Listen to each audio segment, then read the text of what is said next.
ভেন্ডি গাছগুলো যখন ভেন্ডি হবে এতটুকু বড় হওয়ার আগে আমার ডাটাগুলো শেষ হয়ে যাবে। আমি করতেছি, আমি দেখাইতেছি শুধু তা না, আপনারাও করেন। আসসালামু আলাইকুম। তো আমি আগে আপনাদেরকে দেখাইছিলাম যে আমি এখানে যে ডাটা এবং ভেন্ডি রোপণ করছি, ডাটা বীজের প্যাকেট দেখাইছি।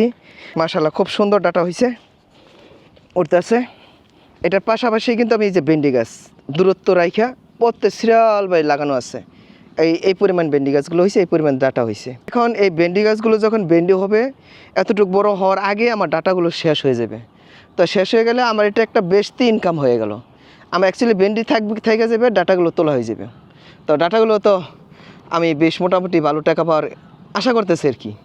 তারপর বাকি সব আল্লাহর ইচ্ছা, দেখা যাক কী হয়। ওই যে আরেকটা দেখেছিলাম নিচে কলা বাগানের ওইখানে, ওই ক্ষেত্রে দেখাতেছি। মামা তোমার তো আমি উপরে দেখাইছি, এখন নিচে দেখো এই যে কলা গাছগুলো কতটুকু বড় হয়েছে দেখো। ওই যে কলা গাছগুলো একটু প্রথমে দেখাও মামা, তখন কিন্তু এগুলো ছিল না।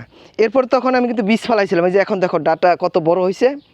তো অতিরিক্ত বৃষ্টির কারণে কিন্তু ডাটা ঠিক মতন উড়ে নেই, নষ্ট হয়ে গেছে, অনেক বীজ নষ্ট হয়ে গেছে। তারপর যা উঠছে আলহামদুলিল্লাহ অনেক সুন্দর হয়েছে।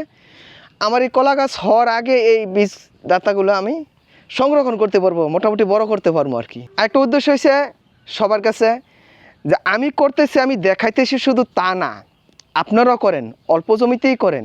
যদি না বুঝেন তাহলে আমি আছি, আমার মতো আরও অনেক কৃষক আছে, তাদের সঙ্গে পরামর্শ করবেন। পরামর্শ করে আপনারা নিজেরা করেন, যা ফসল পারেন আপনারা তাই করেন। অনেক না পারেন অল্প করেন, অল্প করলে নিজেদের একটা আনন্দ হবে, নিজেরা ফসল করে খাইবেন, ওটাও দেখতে খুব ভালো লাগবে।